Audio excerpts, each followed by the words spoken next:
जय भीम सभी साथियों को। साथियों, हमारे साथ इतना सारा अन्याय हो रहा है और हम लोग अभी तक इस पे विचार ही नहीं कर पा रहे। जिधर देखो उधर ही हमारे लोगों पे अत्याचार हो रहा है। ये कब रुकेगा? कैसे रुकेगा? ये हम आप लोग कभी सोचे हैं? कभी देखो बारात रोक लिया जाता है, कभी बारातियों को पीटा जाता है और कभी हमारे लोगों को अगवा करके पीटा जाता है, कभी घर में घुसकर बलात्कार किया जाता है और कभी तो घर से उठा के ले जाके बलात्कार कर देते हैं। तो ये सब कब रुकेगा? सरकार ये सब रोकने में नाकाम हो गई है। आप लोग देख ही रहे हैं, आए दिन एक नई घटना घटित हो रही है।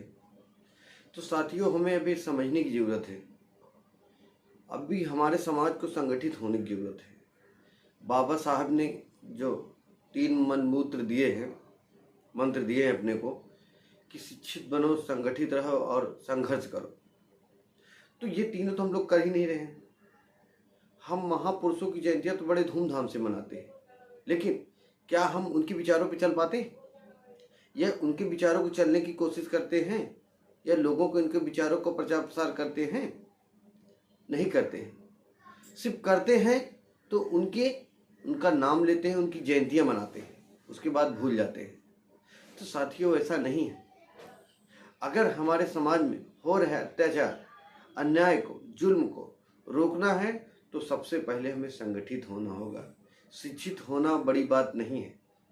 आज शिक्षित हर समाज है, लेकिन जो समाज संगठित है वो मजबूत के साथ खड़ा है, और जो समाज संगठित नहीं है वो मजबूती नहीं है। आज हमारे बहुजन समाज के लोग शिक्षित तो हैं पर संगठित नहीं है। संघर्ष भी करते हैं लेकिन संगठित नहीं है, तो संघर्ष करके भी कोई मतलब नहीं है। आप संघर्ष कितना भी करिए, जब आप संगठित ही नहीं है तो आपका संघर्ष व्यर्थ है।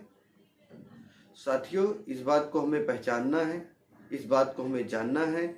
हमारे महापुरुषों ने जो हमारे संकल्प दिया है, हमें जो अधिकार दिए हैं और जो उन्होंने हमारे समाज के लिए करके गए हैं, उनको हमें फॉलो करना है, हमें चलना है और उनके बताए हुए रास्ते को घर घर तक पहुंचाना है, उनके विचारों को पहुंचाना है। तब जाके हमारा समाज सुरक्षित होगा, संगठित होगा।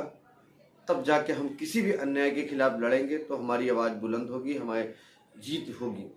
अन्यथा हम लोग कितना भी कर ले, कुछ फ़ायदा नहीं होने वाला है। साथियों, इस बात को हम अपने दिलो दिमाग में उतार लें। हमारे समाज में शिक्षित बहुत लोग हैं, लेकिन ये सबसे